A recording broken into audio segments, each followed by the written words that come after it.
running into her. What's she doing this time? Oh, looks like street interviews. Paimon has a funny feeling that we might be in for an interesting time if we go check it out. Shall we?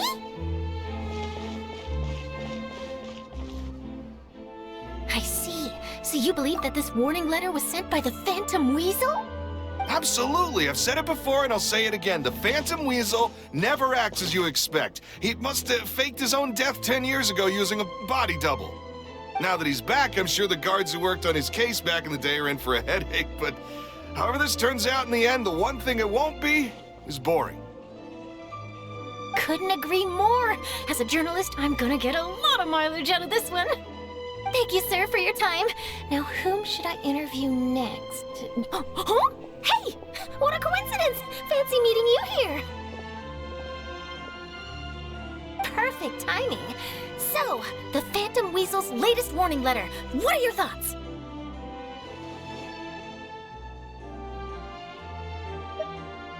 Yeah, this is the first time we're hearing of this one. Could you clue us in? Huh? Oh, sorry. Yes, this case is from a decade ago. I guess you wouldn't know about it. Well, not to worry. You're in good hands because I'm a professional. The story goes like this. 10 or so years ago, a phantom thief became active in the Court of Fontaine. Known only as the Weasel, nobody knew his true identity, and the authorities never managed to catch him. Wow, cool! He sounds like one of those mysterious night burglars that you read about in novels. Precisely. Well, except the part where they actually have a good reputation. Our Weasel targeted whatever people held dear, and no one was safe from his predations. He would just as soon steal a necklace from a rich merchant's safe as he would a toy doll given to a commoner child for their birthday. I know. The phantom thieves you read about in novels rob the rich to pay the poor, but this guy did not discriminate. Unsurprisingly, this didn't work wonders for his public reputation. Every man and his dog wanted to see him behind bars. Yeesh. So, did they catch him? Not exactly. There's a good chance that the Weasel would still be at large to this day if it hadn't been for an accident 10 years ago. A magician named Caesar fell to his death in a botched high-altitude escape performance. When the police went through his personal effects, they found a hoard of stolen loot and gadgets used for criminal activities. And that was how the Phantom Weasel's identity was revealed to all. Sure enough, thefts in Fontaine went down after Caesar's death.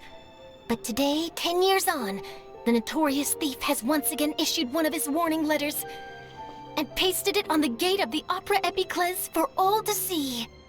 I had to squeeze through the crowd this morning to get a photo as soon as I heard. Here, it's this one. So, this is the warning letter, huh? Let's see what he wrote. 3 days from now, when evening falls, I shall take from you that which you hold most dear at the Opera House, just as you did to me 10 years ago. This is, without a doubt, a clear declaration of criminal intent. After years of laying low, the Phantom Weasel is back with a vengeance. What once seemed like an open and shut case has been blown wide open again. But why has he re-emerged now, and what does he want? I sense an epic scoop, and I'm going for it! Uh-oh. If this thief will steal anything that other people value, does that mean even we might be targeted? Aww! But Paimon doesn't want to get kidnapped.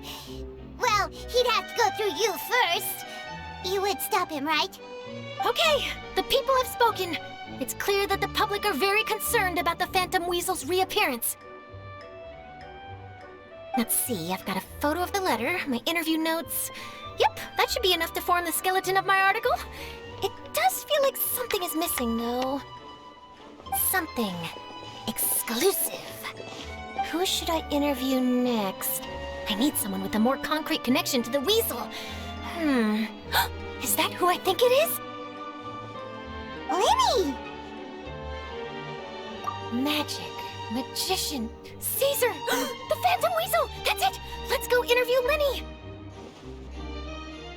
You see, the original Phantom Thief Caesar was a magician too. And what do Phantom Thieves and magicians have in common? They both have an air of mystery about them. Perhaps there's a connection there.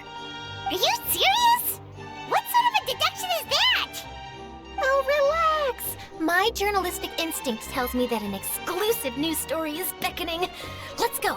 No time for delay.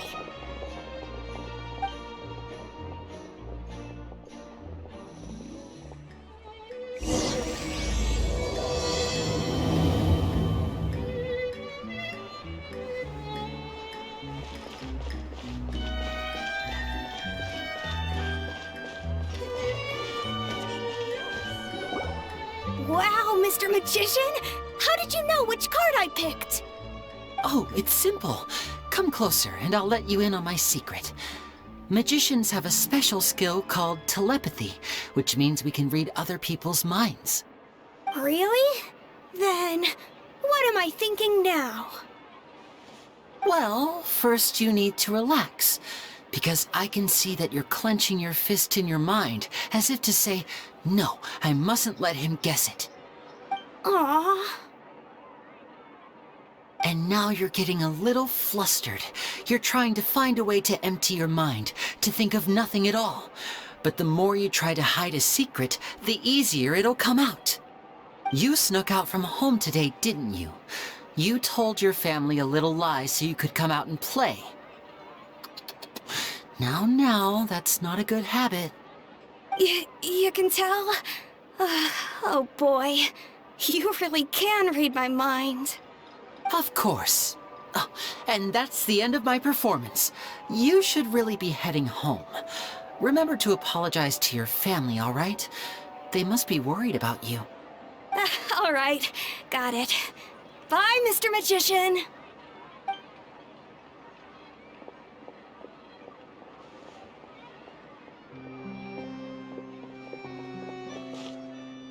Hey, Linny? Why, hello. We meet again. Are you looking for me? What's the situation? Well, why don't you guess, Mr. Telepathic? Oh, please. You didn't believe that spiel, did you? The power of telepathy is quite beyond me. I'm sure that child would beg to differ. Seemed like you were right on the money. That was nothing more than a little trickery. I made an educated guess based on his micro-expressions. That, plus the fact that he was the only kid here without his parents, and he looked as guilty as sin. He made it easy for me. You guys, on the other hand, let me guess. Don't tell me you're here for the Phantom Weasel, are you? Wow, got it in one! Is this more of your trickery at work? Wait, really? No trickery this time. It was pure luck.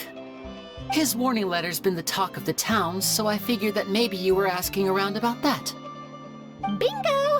I plan on writing a column reporting on the latest news about the Phantom Weasel.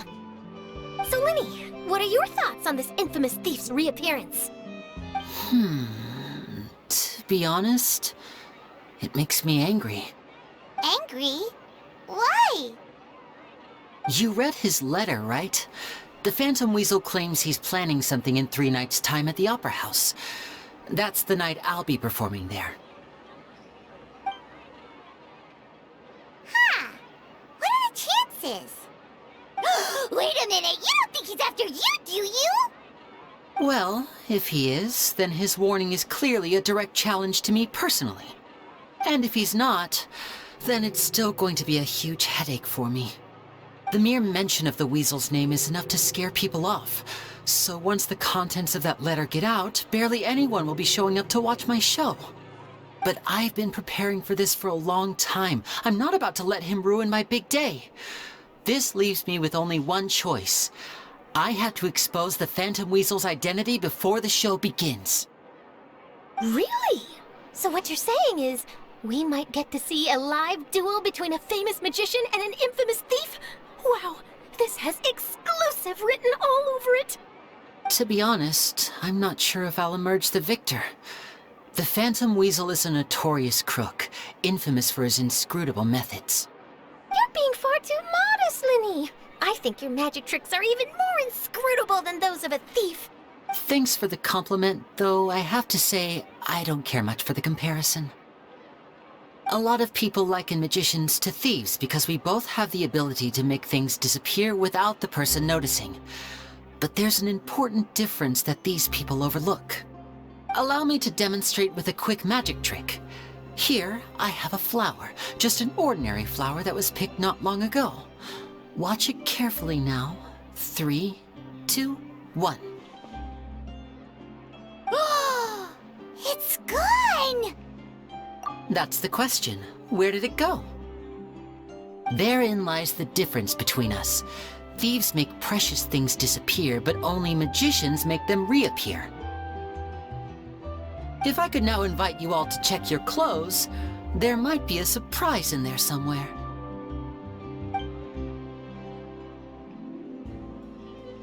A surprise? Let me see!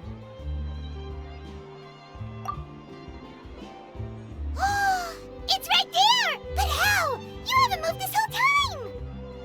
What an outstanding trick! Sorry, Lenny, it seems that my previous praise was woefully inadequate. Clearly, magic is the superior art form to theft. Don't worry, I didn't take offense. I just wanted to take the opportunity to perhaps change some of the preconceived notions you might have about magicians. Since Caesar's death, a lot of people associate magicians with criminality. It can be quite frustrating. I can imagine. Coming back to your trick just now, might I presume that you are well versed in floral symbolism? For example, magicians often use rainbow roses in their flower-related performances to represent passion and romantic encounters.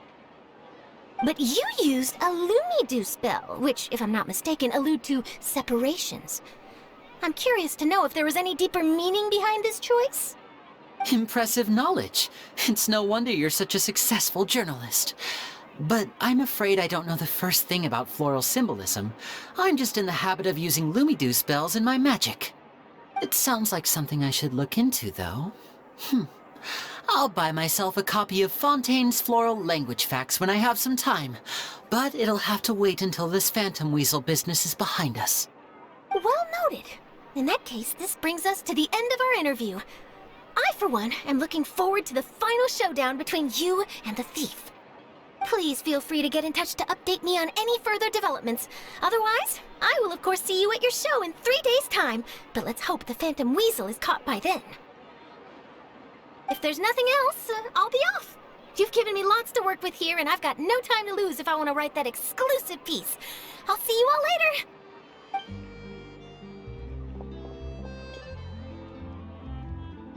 So, Lenny, are you gonna tell us how you did that flower trick now? I'm afraid that's my little secret. Aww. Well, magicians are entitled to their secrets.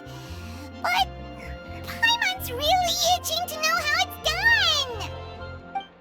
You feel it too, right? So itchy. Not so itchy then, huh? Well, since you're so concerned, how would you like to serve as my temporary magician's assistants and help me investigate? Magician's assistants? Oh, that sounds fun! Assistants are technically magicians too! Also, it'll bring us one step closer to figuring out how that darn trick is done! Shall we go for it? The first thing we need to look into is who Caesar really was. If he truly was the Phantom Weasel, that means that the Weasel is dead, and whoever wrote this warning letter is just a copycat criminal. But if he wasn't the Weasel? Well, that'll make things more interesting. It would mean that the Weasel lives, and he's been laying low all this time in some corner of Fontaine. And if we're investigating Caesar, his fiancée Gemma is a good place to start. Word is that she visits the cemetery often, so I asked Lynette to wait for her there. We should make a move. Let's go and rendezvous with Lynette.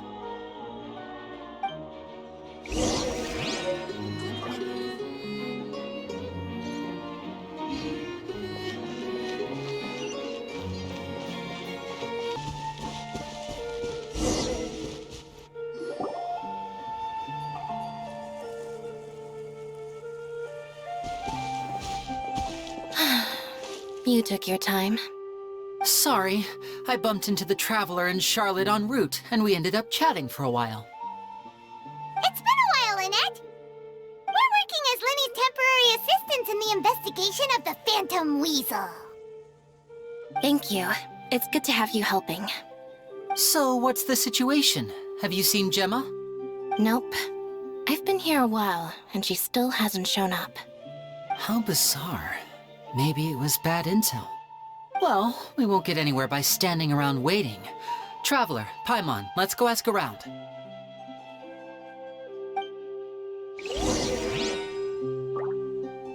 I'll wait for you here and see if Gemma shows up.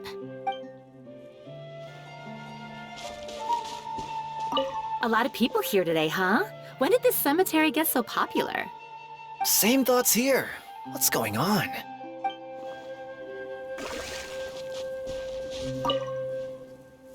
Excuse me, good sir. Do you by any chance know a Gemma? Gemma? You mean Caesar's fiancée? Sure I do. What's this about? I'm just trying to get a hold of her because I need her help with something. I heard she comes here a lot. Yeah, she does. Poor thing. It's no secret why either. She's heartsick. Ever since Caesar passed away, she's been coming here once every week to clean his grave. Often she just sits there in front of his headstone, lost in thought. Sometimes she talks to herself. I asked her what she was doing once. She said she wanted to speak to him again. She knows he's gone and can't hear her from the grave, but she just likes to spend time there, telling her fiancé all about how her life is going. And she's been doing this ever since Caesar passed away? Oh, so 10 years. Wow. Their love must have been really strong. I'll bet. Caesar's reputation fell apart after his identity was revealed, so no one else visits his grave. Gemma's the only one who still thinks about him after all these years. I don't know if the mind lives on in the waters after death, but if it does, I'm sure Caesar must be grateful to have someone who remembers him fondly. If I'm honest, I think this is all so unfair to poor Gemma. Her fiancé was a low-life crook. He doesn't deserve someone like her. Anyway, all of that said, she's running later than usual today. Normally, she'd be sitting in front of his grave by now. I wonder if she's okay. Well, that's everything I know, I'm afraid. You might have more luck asking some other people. All right, well, thanks for sharing all of this with us. We'll keep asking around. You're welcome. I just hope she'll be able to move on one day.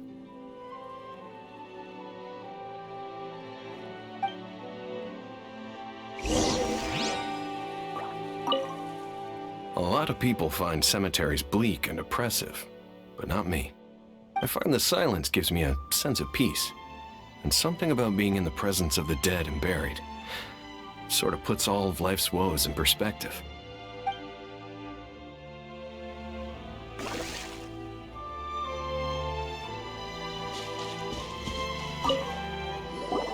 Did you hear the news? They're saying the Phantom Weasel's back. You're kidding. Wait, isn't he dead? I don't know anymore. All sorts of news flying around nowadays. I can never tell what's true and what isn't. But what if, just hypothetically, I mean, what if this Weasel's the real deal and Caesar was framed? Called it. Seriously, 10 years ago, on the day it all went down, I said to myself, you know what? This guy's been set up. The Caesar I knew was a good guy. He gave balloons to children on the street, for Pete's sake. What, are we supposed to believe that he was a balloon thief or something? Give me a break. Oh, please. Weren't you the one cursing his name to high heaven when the police announced the news? You were all, that gosh darn lousy son of a, you think you know a guy, or words to that effect. Wait, did I say that? I don't seem to recall. Hello there. Sorry for disturbing you, but I couldn't help but notice you were discussing the Phantom Weasel. We're actually quite interested in this topic as well, but we're struggling to get to the bottom of it. Do you think you could spare a moment to tell us a little bit about Caesar? You've come to the right people. Yep, I was there. Back when Caesar used to perform magic tricks on the street. He was a great magician. The best trick I ever saw him do was pop a transparent balloon, only for a whole bunch of doves to fly out from the inside. I was right up close and didn't blink or look away once, but for the life of me, I still don't have the faintest clue how he pulled it off. Really incredible stuff.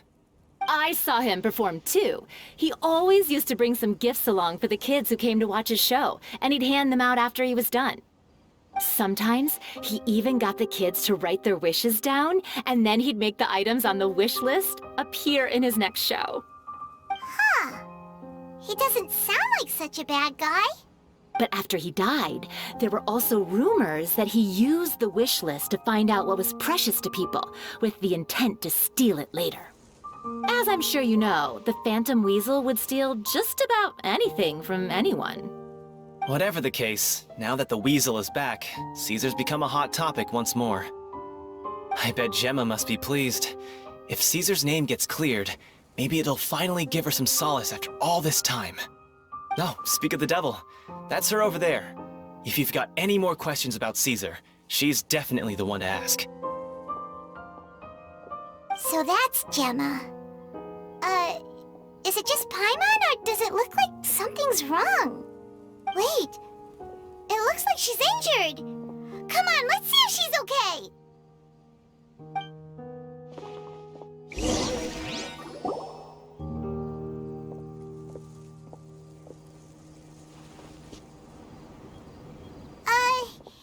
Hi there. You're Gemma, right?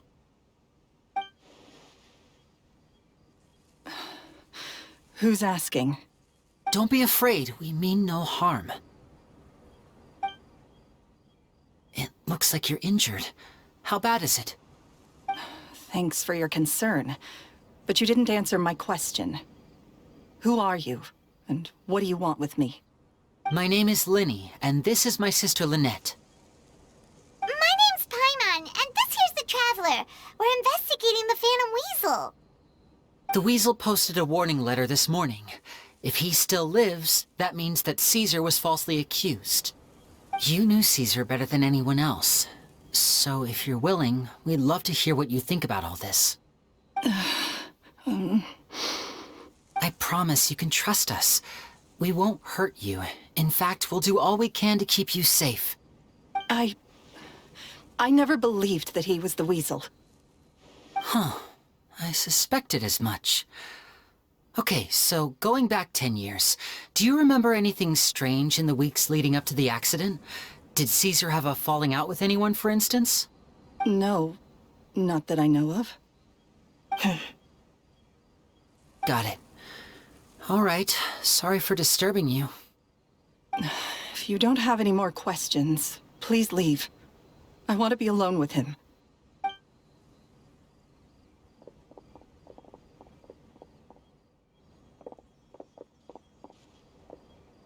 Judging by the look on her face, there's definitely something fishy about her. She's lying. She definitely knows something. That's fair. We're just a bunch of strangers who showed up and started questioning her about things that happened a whole decade ago. It makes sense that she'd be wary around us. In any case, I doubt we'll get any further here, so let's call it a day. Meet me outside Hotel de Boer tomorrow, and then we'll start the next step of our plan.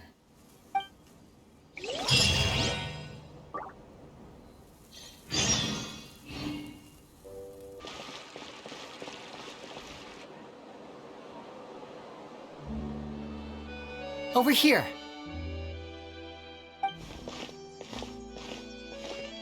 Lynette's not joining us today? I've had her follow Gemma and see if we can make any inroads with her. They should be at a cafe right now. Still, I don't think that Gemma's likely to open up to us.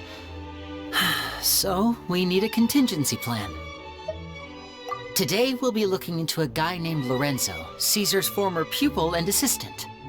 When Caesar passed away, all the stolen goods discovered in his home were confiscated and returned to their rightful owners. But Lorenzo was the only one privy to all his magic secrets, and he inherited his craft. Before long, Lorenzo was the next big magician in town, his fame surpassing even that of his master, and it made him very wealthy. He's since left the magic scene, though, and these days, he's a wealthy businessman with his fingers in a lot of different pies. I had to pull a lot of strings, but I managed to get him to agree to a couple of drinks with me. Be warned, though, I hear he's got a hair-triggered temper. We'd best be careful.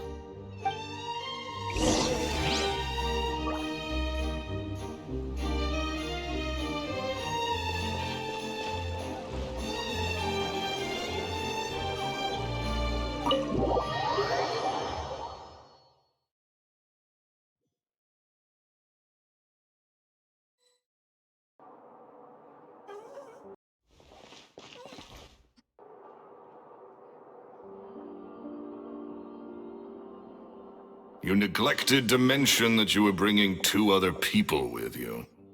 My apologies. These 2 are my assistants.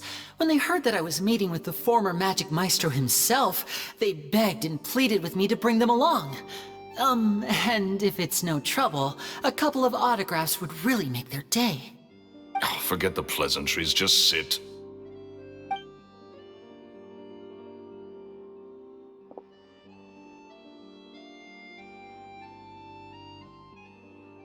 Get a load of this guy. Forget the pleasantries, he says, but he looks pretty happy about Lenny stroking his ego. I only agreed to meet since we're both magicians. Do me a favor and cut to the chase. I have more important things to do than drinking. Much obliged, sir. As it happens, the matter I want to address is also related to magic. Yesterday morning, a warning letter from the Phantom Weasel appeared on the entrance to the Opera House. He claims to be planning something for the same evening that I'm scheduled to do a magic show there. As such, I believe that I may well be his target. I have to get to the bottom of this to ensure that my show can go ahead as planned. Naturally, any investigation into the Weasel starts with a few questions about Caesar, who... What is there to investigate? Caesar was the Weasel and he's been dead for 10 years. So what if some sick creep thought it'd be funny to write a warning letter? It changes nothing. Are you trying to tell me you actually bought it? Please, sir, no need to get so worked up. I do concede that a copycat is but one possibility. Possibility? It's a fact, Lenny. Look, my patience is limited, so listen carefully while I'm still willing to put up with you. The Weasel is dead. Period. Everyone knows that, so do yourself a favor and quit this investigation. It'll lead you nowhere.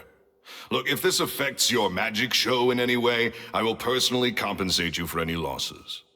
Oh, sir, I'm honored, really. But this isn't about finances for me. My pride as a magician is what's at stake here, Lorenzo.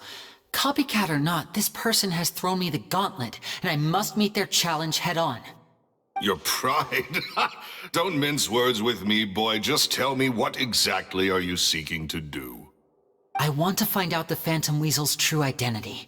I have to know for myself what really happened 10 years ago.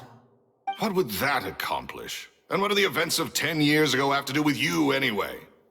Look, you of all people should know that a magician never reveals their secrets. And in any case, dead men don't talk. So if you really care about your magician's pride, then you'll forget about Caesar and move on. Uh-oh. This is getting awkward. Lorenzo? Is that? Oh, it is you! I know that big, booming voice anywhere. What's up, my man? Want to grab a drink with me? Another day, I'm busy.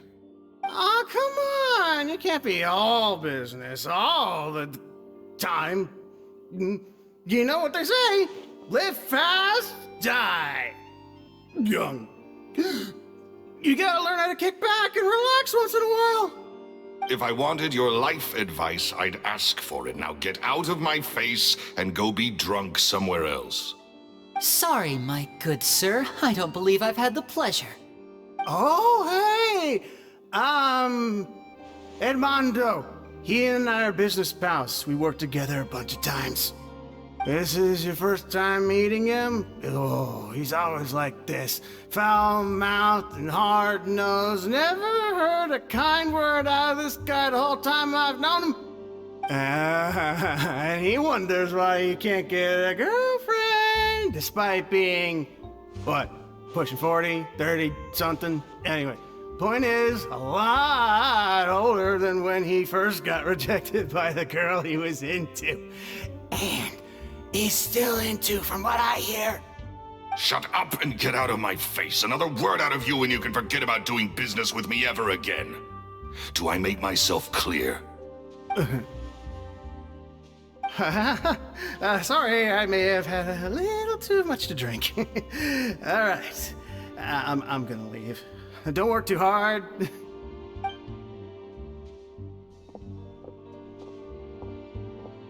I think it's high time I made a move as well. If you really want to investigate this, Lenny, be my guest. But if nothing good comes of it, don't say I didn't warn you.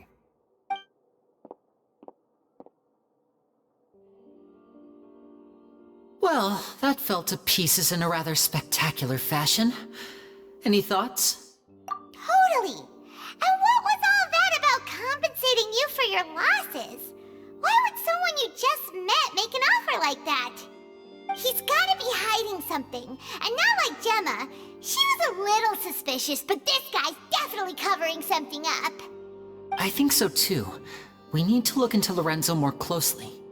That guy Edmondo seems to know a thing or two about him. He only just left. Let's see if we can catch up with him.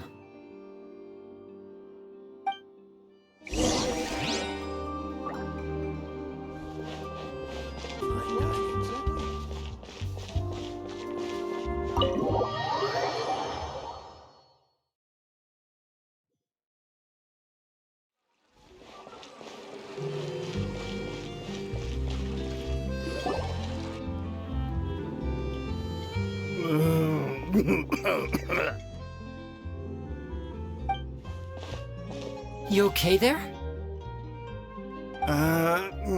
Who are you? Oh, it's you guys. Don't worry about me. I must have had one too many.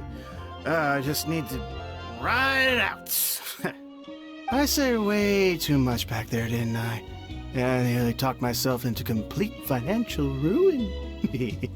Note to self, no more drunken chats when Lorenzo's around. So, he was serious about threatening to cut you off? Paimon knew he was a bad egg! Hey! Keep your voice down. Don't go prying into Lorenzo's personal affairs. Bad things happen to people who ask too many questions. Or make an enemy out of him. What kind of bad things? Don't even ask.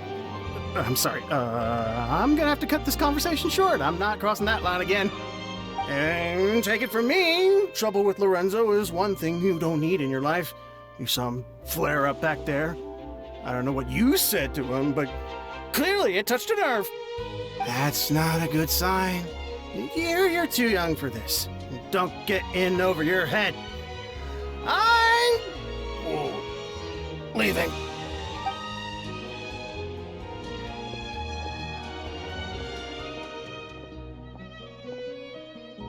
And there he goes. What do we do now, Lenny? Shh! I think we're being watched. Someone was listening in to our whole conversation. Don't say anything and don't look back. Any altercation in the city will attract the guards. We'd better take this elsewhere.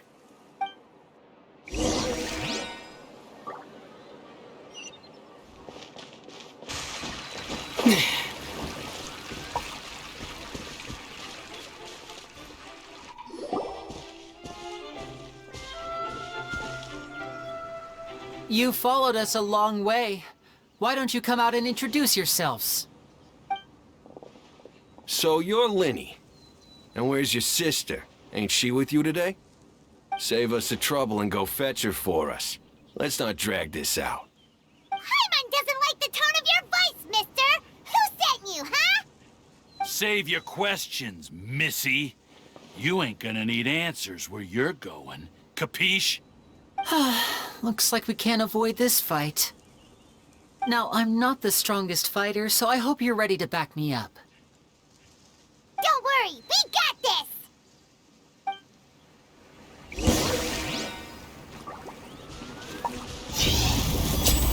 Step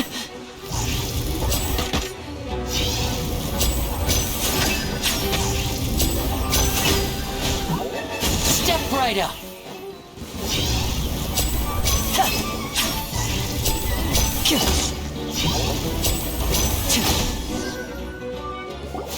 Curses. Tougher than we thought. Vision wielders are always trouble. Intimidation ain't gonna work like it did on the lady. Come on, let's scram!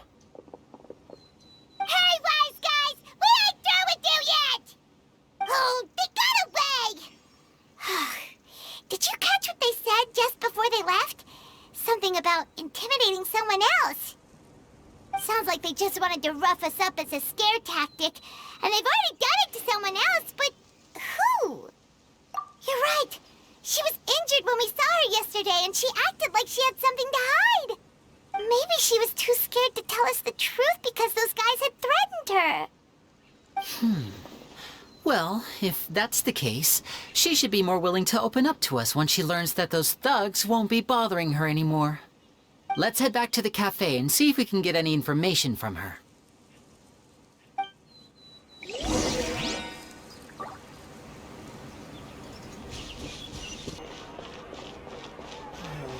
Looks like no more free coffee for me.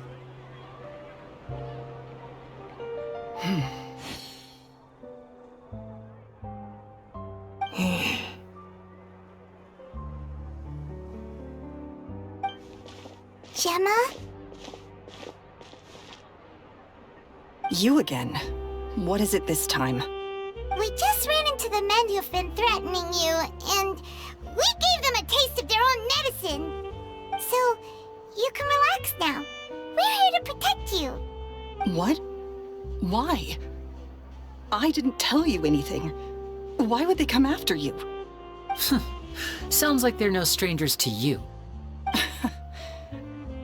That's putting it mildly. I know them all too well, and I hate them with every fiber of my being.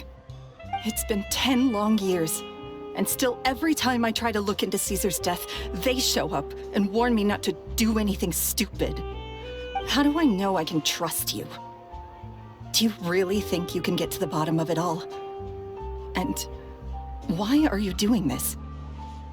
I'm afraid I can't reveal all the details just yet, but I can promise you this. I will expose the Phantom Weasel's true identity. Because you see, this is a personal matter of the utmost importance. I give you my word. Trust me. Okay. How can I help you? I've heard that Caesar used to have a magic workshop where he kept a lot of his personal effects. If possible, I'd like to take a look at them. Do you know where it is? The Fuscus. But the place was sealed up by the police after his death, and no one's been there since. I also know that the Fuscus is dangerous territory. Lots of hostile groups lurking around. If you're serious about going there, please be careful. Understood. Lynette, you stay here and take care of Gemma. Don't let her come to harm. Got it. But if I'm staying here, I'm ordering dessert. I mean, bon appetit. But stay sharp, too. They're likely to come for you while I'm away. Okay. All right. Power saving mode off. I'll start taking this more seriously now.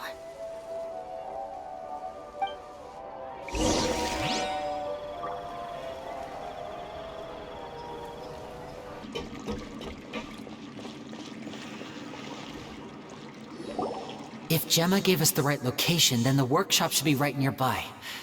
Huh. Looks like these boxes are blocking the entrance. Let's shift them away first.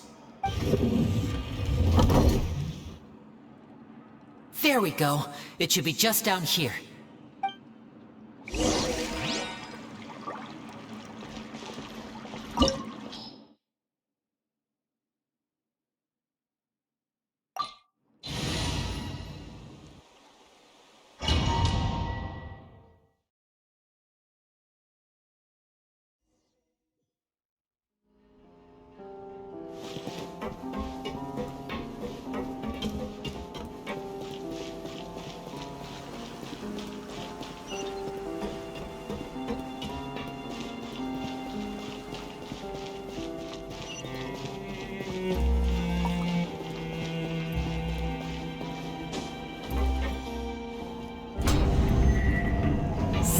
this was Caesar's workshop. Nothing suspicious here, just normal magic props. Let's head in further.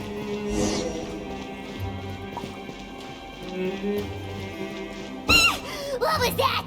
Oh, is this one of Caesar's gadgets? Guess we must have triggered some sort of device.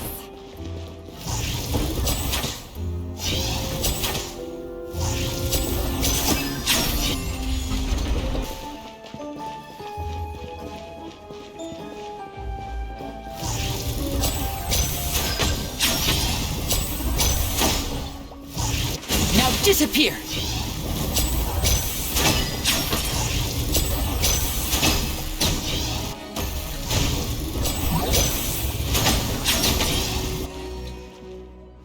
Whoa.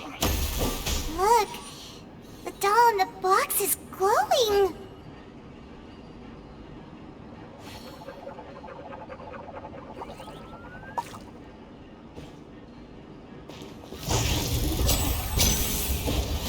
There's something written on the card on this doll. Let's take a closer look.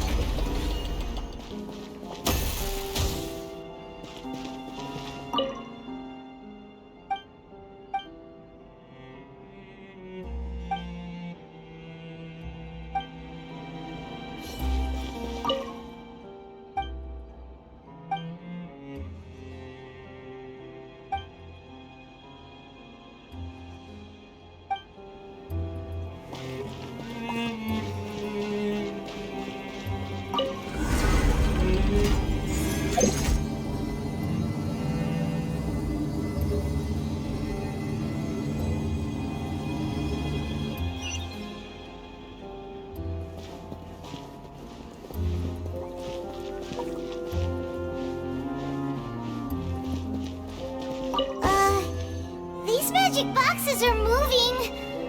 What do we do? One of them looks different from the rest. Let's investigate.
That's weird.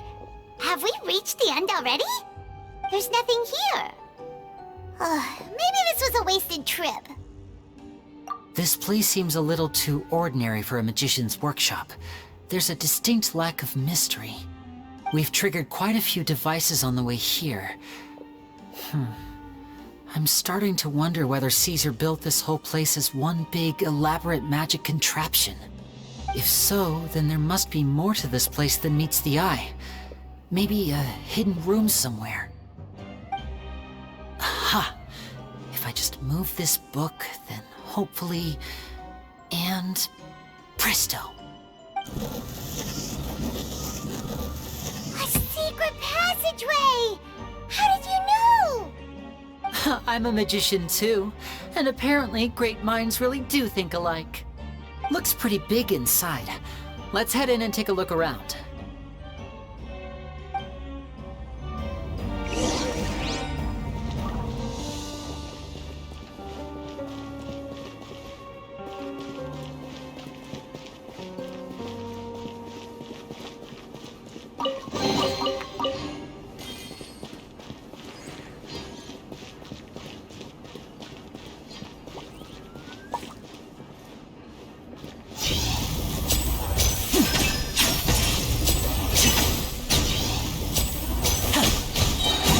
Voila!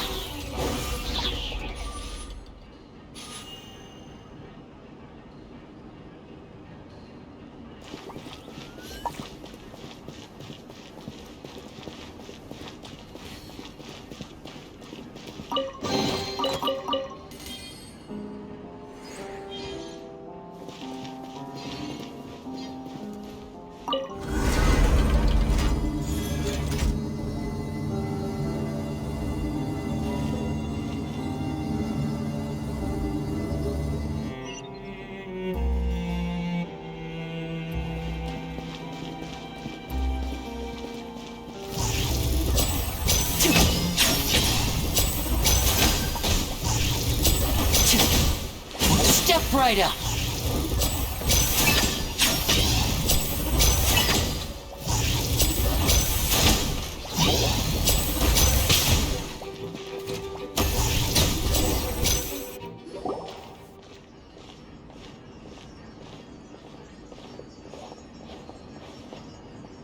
Why have you stopped, Lenny? Is there some device in that box? Huh. It just looks familiar somehow. Let me check this out for a second while you guys go on ahead. If anyone makes a major discovery, let's rendezvous here. All right, see you in a bit! The placement of this device inside. If I remember correctly...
Caesar's own notes. He wrote a lot about the principles of magic. Whew. Much too advanced for Paimon. Hey, look! Is that Caesar's diary on the table? This book's thick as a brick! Let's take a peek inside it, shall we?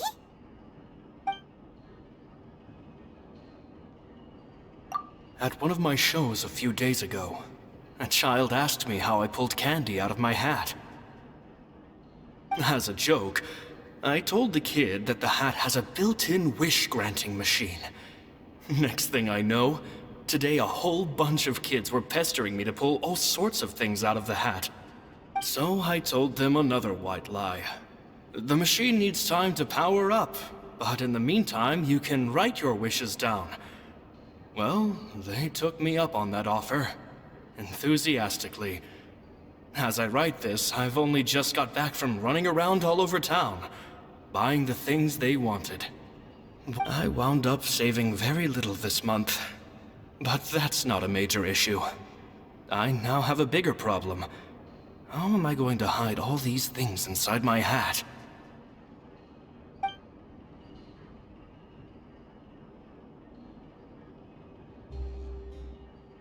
At one of my shows a few days ago, a child asked me how I pulled candy out of my hat. As a joke, I told the kid that the hat has a built-in wish-granting machine. Next thing I know, today a whole bunch of kids were pestering me to pull all sorts of things out of the hat. So I told them another white lie. The machine needs time to power up, but in the meantime, you can write your wishes down. Well, they took me up on that offer, enthusiastically. As I write this, I've only just got back from running around all over town, buying the things they wanted. Boy, are my legs sore. I wound up saving very little this month, but that's not a major issue. I now have a bigger problem. How am I going to hide all these things inside my hat?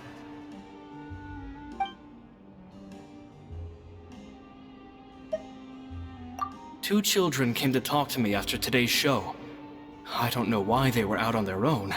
They looked much too young to be unsupervised. I do hope they got home safely. Anyway, they said that they wanted me to teach them how to do magic. It's not uncommon for children to ask this, of course, but I've never seen any of them as serious about it as these two. I told them that learning magic is very hard work. That didn't faze them at all. It's like they already knew. They seemed so committed. I couldn't turn them down.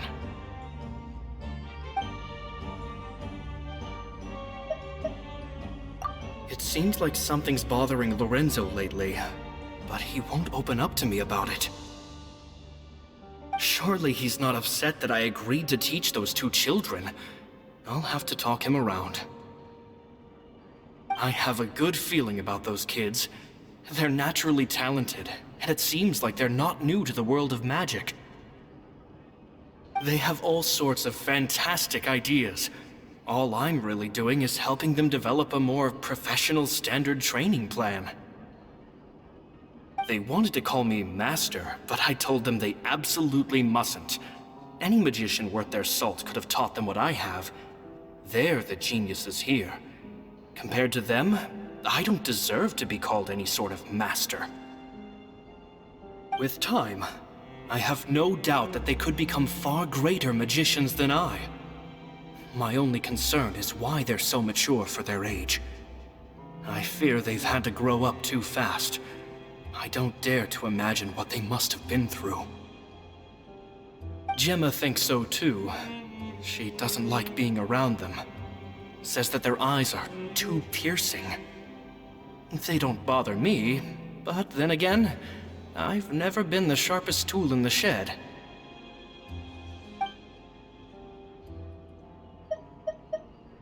It's nearly time for me to go on tour. I asked the two kids if they'd like to come with me, but they shook their heads. I once overheard them talking about their father and their mission. Sounds like their parents have other plans for them. I guess we'll be parting ways soon. It's only been 10 days since I first met them, but I think that I've gotten a feel for their personalities now. They're very tough, but also very cautious, and they trust no one but each other. This, I fear, is not a good habit to have. They hide things from me too. For example, when I asked them where they live and why they wanted to learn magic, they lied. That's the thing about children.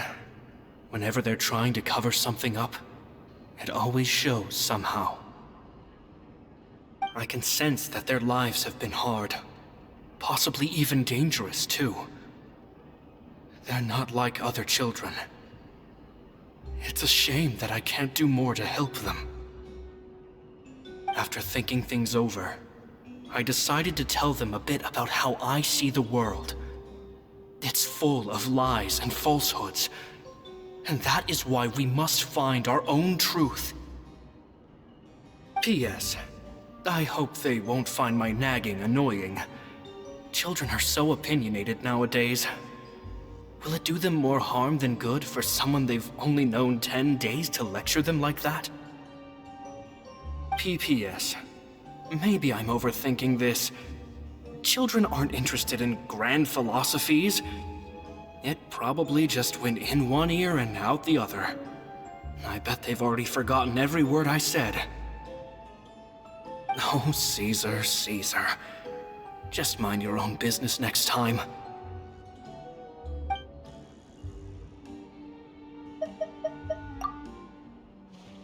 Two magic geniuses with a father and a mission, huh? Sounds a lot like he was writing about Linny and Lynette, don't you think? So did they meet Caesar when they were kids? Let's go ask Linny!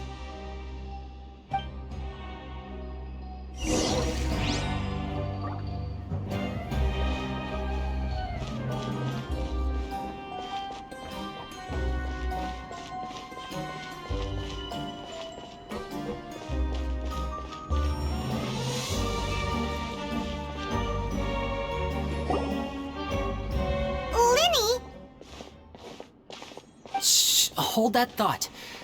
As I expected, there's a lot of fishy things going on in this place. Fishy?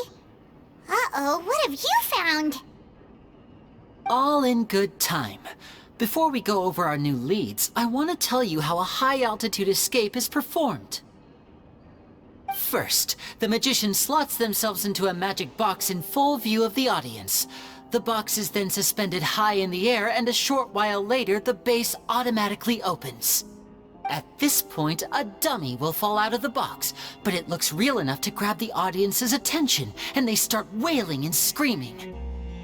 Meanwhile, the real magician, who has by now blended into the crowd, waits for a good moment to make their appearance and put on a hysterical performance.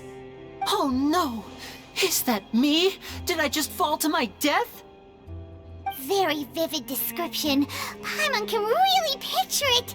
And then what? The audience's gaze then turns to the magician, and by the time they realize what's happened, the dummy has vanished, as if everything that just happened was some sort of shared illusion. Of course, that's just how I think the process should work, theoretically speaking. The inventor of this trick never performed it successfully. When the box opened, Caesar was the one who fell out, and not the dummy. He fell right to the ground from the highest point of the opera house. No one could hope to survive that fall, not without a vision at least. And no one else has ever attempted this trick since. My understanding of how it works is just based on what I could gather from his notes and the relevant gadgets here in his workshop. So Caesar's famous high-altitude escape has never been done, huh? Paimon was about to say how cool it would have been to see it in person, but if it's that dangerous, it's probably for the best that no one else tries to do it. Wait a second. So if a dummy's supposed to drop out of the box, then where does the real magician go? How does he get out? Glad you asked. That brings us to the secret of said box. This box right here is the one that Caesar constructed himself to use in the performance, and it's not as simple as it looks. Inside, there's a device that only the magician himself would know about. Once the magician's inside, and the box is lifted up into the air, the audience's view of the box is fixed at a certain angle. From where they're standing, they have a clear view of the front, sides, and bottom, but the back and the top are now no longer visible. At this point, the magician presses a button inside the box, opening a secret door out of view. He then escapes through this trapdoor onto the opera house roof, waits for the dummy to fall and distract the audience, and quietly returns to ground level. That's way simpler than Paimon imagined. Even Paimon could probably do it. Well, there's a little more to it than that, of course. The hardest part of this trick is controlling the audience's mood and reactions. That takes an exceptional degree of showmanship. There's the falling dummy, the miraculous reappearance, the pompous performing. Maybe the magician would even have themselves tied up before it begins to strengthen the impression that there's no escape. Many days and nights of careful research and painstaking practice would have gone into this, all culminating in a performance just a few minutes long, but one that still manages to transform the shock and grief of a tragic accident to the joy and laughter of a mesmerizing magic trick. Caesar was a highly accomplished magician. But unfortunately, even he didn't manage to pull it off. So, how did it go so wrong? You said you found some fishy stuff here. Have you figured out what really happened? I can make a pretty good guess. I looked into the case files. The magic box Caesar was using at the time of his death had the secret button I mentioned positioned on the right-hand side. And sure enough, he always used his right hand as his dominant hand in public. Okay. Nothing suspicious there. But here's the strange thing. Most of the devices in this workshop have the mechanism on the left-hand side, including this box right here, which leads me to believe that Caesar was in fact left-handed. Because a magician can't afford to have their most basic habits stand out too much. People naturally focus their attention on the most important details of the task or situation at hand. But a magician needs to be able to redirect an audience's attention at will, so as to avoid arousing their suspicion. The essence of magic is getting people to believe a lie. If even the truth raises eyebrows, the falsehoods become all the more difficult to mask. And so, Caesar trained himself to use his right hand to align with his audience's expectations. Great magic always requires sacrifices. But in his most stressful and nerve-wracking moments, and when no one was watching, reflex would kick in and he'd use his left hand. That's why he set his gadgets with the mechanism on his left. Exactly. I think that's likely what happened.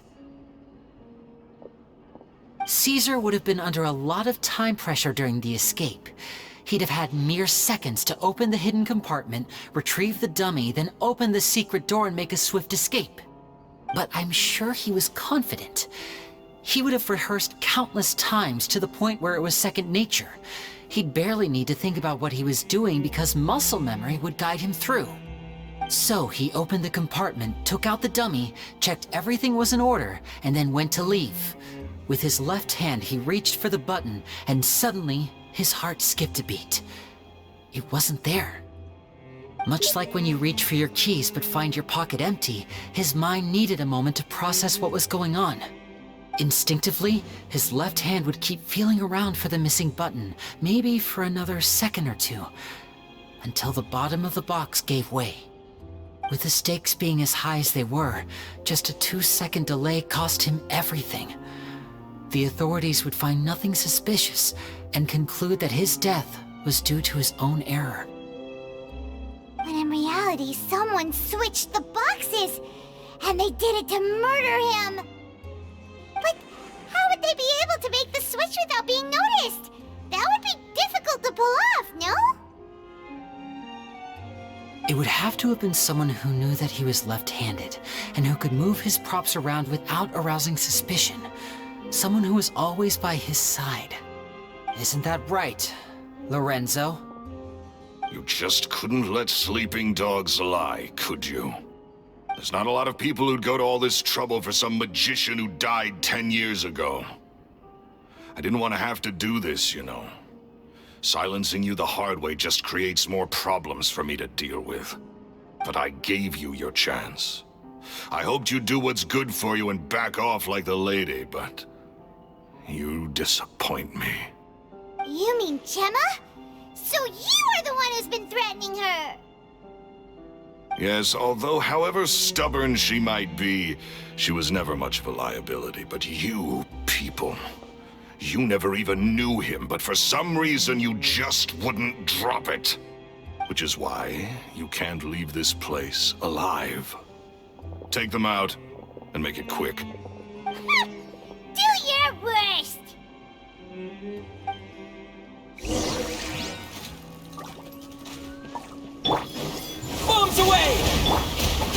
Disappear!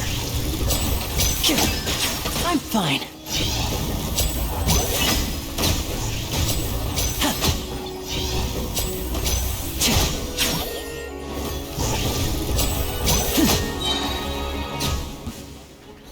Step right up.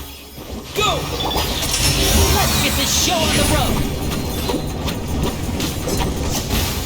Oh!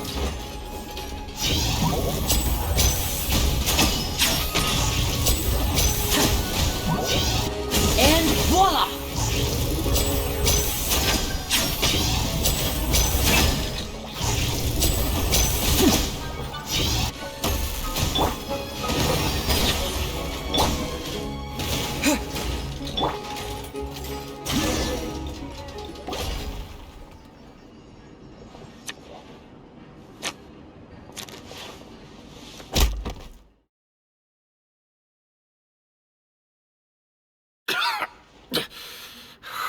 You kids are tougher than you look. Had enough yet, Lorenzo? Your cronies can't help you now. I think it's high time you started talking, and what I'd really like to know is, why did you murder Caesar? If I had a mora for every time you said that man's name. Of course you idolized Caesar, everyone else did. But I was the real genius magician. Me! He was just an amateur who did cheap tricks for gullible children. I was the one who made magic into the fine art it is today. The aristocrats doffed their hats to me! So it was jealousy. Jealousy. Hatred, more like. I hated Caesar. All he cared about was his magic. He lived and breathed it. He poured everything into his street performances and his stupid tours like it was just a hobby to him, never bothering to think about Mora. What sort of fool devotes their life to the art of deception and never has a Mora to show for it? But the people loved him, didn't they? Oh, how they looked up to him. No one gave me a second look. All I ever heard was, "Oh, your master's amazing, isn't he?" Amazing? Yeah, so amazing that he was completely broke. Every other apprentice was living it up at their master's expense, but no, not me. I put in all the work, mastered all the skills, and it brought me nothing more than the life I already had. He forbade me from using magic to trick people out of their mora. There was nothing he hated more than that. And with his reputation in Fontaine, it was too risky for me to go it alone. As long as he was alive, if I dabbled in my own brand of money-making magic, he would expose me, and it would destroy me. I had to kill him. There was no other way. He had to go. And this was your only motive? It was reason enough. What other motive would I need? Well, I was under the impression that there might have been other factors at play. For instance, maybe you were in love with Gemma, but she was engaged to Caesar. In love with Gemma? Don't be ridiculous. Guess I was wrong about that then. Next question. Are you the Phantom Weasel? I am. Caesar was so strict with me. He insisted that his way was the right way, that the sole purpose of magic was to bring joy to the world. I never bought into any of that. I was more interested in the practical value of magic. Sure enough, it helped me fill my pockets with all kinds of valuable treasures. Oh, yeah! Charlotte told us that the Weasel would steal whatever people valued, no matter how much he was worth. That's just how it looked from the outside. What would any thief want with second-rate loot? I've only ever targeted high-value items. I stole cheap things as a way of practicing my craft. It was other people's overactive imaginations that conjured up the preposterous image they then dubbed the Phantom Weasel. So, that's the story, huh? Well, I hope you're ready to tell it all over again during your trial. What choice do I have? You're a pack of wolves, and you've got me between your jaws. You've seen what's here, and my last-ditch effort to stop it getting out has failed. What else can I do? So be it. I've enjoyed power and wealth for the last 10 years, the likes of which Caesar could never give me. I wouldn't choose for things to end this way, but I regret nothing. Very well. In that case, I'll contact the guards. Traveler, Paimon, keep an eye on Lorenzo for me. I'll meet you just outside the workshop when I'm back.